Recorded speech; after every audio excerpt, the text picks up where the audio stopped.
Good morning students, welcome back. We are going to start our next topic and the topic is slope of S line. आपको अगर previous class का याद हो तो हमने slope of C line read किया था, ठीक है।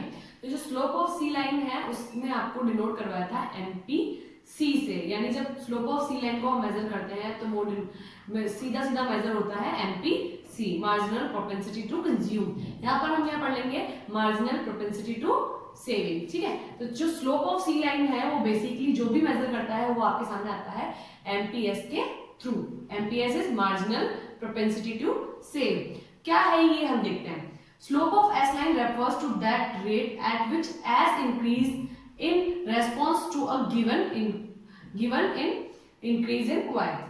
बहुत ही सिंपल है कि हमने देखा था कि चेंजेस होने वाले हैं वाई की वजह से एस में, ठीक है। जैसे वहां पे पहले हो रहे थे वाई की वजह से सी में, वैसे यहाँ पे वाई की वजह से चेंजेस होने वाले हैं एस में। तो वाई जब भी इंक्रीज होगी तो एस भी इंक्रीज होगा।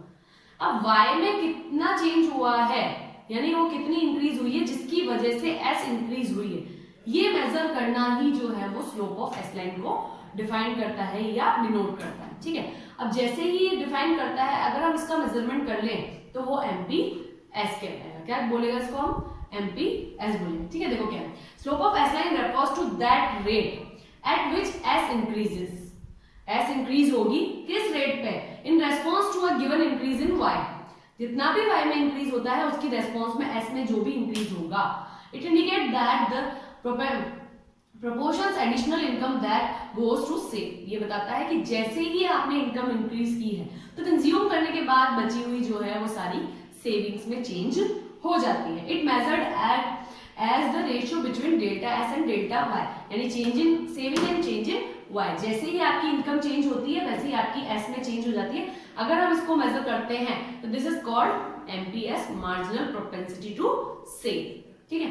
तो मैं आपको फिर से एक बार क्लियर करती हूँ कि जब आप मेजरमेंट करते हैं, आपको एस लाइन को, एस कर्व बनाना है। एस कर्व को बनाने के लिए आपको एक स्लोप मिलेगा, ठीक है। स्लोप कैसे मिलता है, डेटा के बिहाफ में मिलता है, यानी आपके पास y होनी चाहिए, c होनी चाहिए, s होना चाहिए। इसके बिहाफ पर जो है आप क्या करते हैं, एक लाइन खींचते हैं जो आपका एस लाइन होता है या एस कर्व होता है, ठीक है।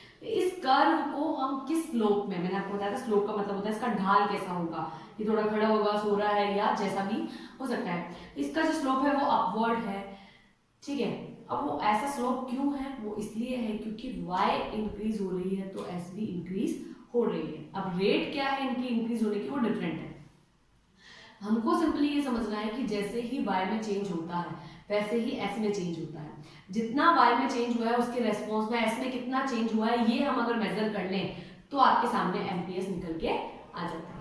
तो relation between s and y is called saving function and MPS क्या होगा, एमपीएस होगा the delta s and delta y। The ratio between delta s and delta y is called MPS. Clear है। अगर आपको कोई सेविंग फंक्शन के बारे में पूछता है तो the relationship between s and y is called saving function, and MPS के बारे में पूछता है तो the ratio between delta s and delta y is called MPS. तो हम रेशियो निकाल रहे हैं change in savings and change in y के बीच में, इनकम के बीच में। y जो है वो आपका इनकम है, डेल्टा y चेंज इनकम है, s जो है वो आपकी सेविंग्स है, डेल्टा s जो है वो चेंज इन सेविंग्स है, ठीक है। अब हम देखते हैं y increases from 100 to 150, s increases from 0 to 10। ये आपको डेटा मिला है कि y जो है वो 100 से 150 हो जाता है, ठीक है, और s जो है वो 0 टू 10 हो जाता है, ठीक है। तो क्या होगा, यहाँ पे हम देखते हैं डेल्टा s मिल जाएगी आपको 10, 0 से 10 हुआ है इसलिए इन दोनों के बीच का डिफरेंस निकाला है। ये देखिएगा, मैंने आपको बताया था पहले भी कि 0 से 10 हुआ है, ठीक है। तो ये 0 तो s हो गया, ये s1 हो गया, और डेल्टा s निकालने के लिए हमको s1 माइनस s करना होता है। क्लियर है। y आपको गिवन है 100 पुराना वाला, और नया वाला जो आपको मिला है चेंज हो गया है तो y1 बोल सकते हैं आप इसको 150, ठीक है। अब अगर आपको डेल्टा y निकालना है तो आपको y1 माइनस y करना होगा जो आपके सामने आ जाएगा 50। क्लियर है। तो ये हमने निकाल लिया। अब हमारे को एमपीएस मेजर करना है तो MPS delta s upon delta y हमने फॉर्मूला नोट किया है, 0.2% है। आपको अगर कंजप्शन फंक्शन याद हो तो हमने 0.8 निकाला था, 0.8। अगर कंजप्शन 0.8 है तो हमने यहाँ सेविंग निकाली 0.2, ये दोनों मिलकर जो है अगर इनको ऐड करोगे तो आप y आ जाएगा। क्लियर है? ये हमारा शो करता है कि जो भी आप इनकम इंक्रीज करते हो या जनरेट करते हो उसमें से कंजप्शन करने के बाद जो बचता है वो सेविंग का एरिया होता है। ये हमने पुराना वाला डायग्राम है, इस डायग्राम के थ्रू अगर आपको देखना है तो आप देखेंगे कि हमको 2.20% जो है वो आपकी इनकम सॉरी सेविंग होनी चाहिए। आपको 20% माइनस सेविंग, यहाँ पे 10% प्लस सेविंग और आगे जाएंगे तो आप 20% प्लस सेविंग्स आ जाएगी। क्लियर है? अभी क्या करता है, it shows that out of every additional rupee of income 20% is save. आपकी जितनी भी इनकम है उसका 80% आप कंज्यूम करते हो, 20% जो है वो आप सेव कर लेते हो। यानी आपकी इनकम का 20% हिस्सा जो है वो आपको सेविंग में चला जा रहा है बिहाफ ऑफ दिस।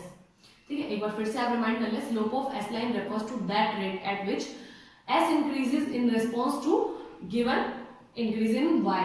ठीक है, it indicate that proportion of additional income that goes to save. It is measured as that ratio between delta s and delta y and it is called MPS. y जो है वो increasing होती है, s भी increase होगी, अगर y increase हो रही है तो बस इनकी रेट में डिफरेंस आता है। इनकी किस रेट में कैसे निकालना है, एमपीएस को किस रेट पे इंक्रीज हुआ है वो देखना है तो एमपीएस के थ्रू देख सकते हैं।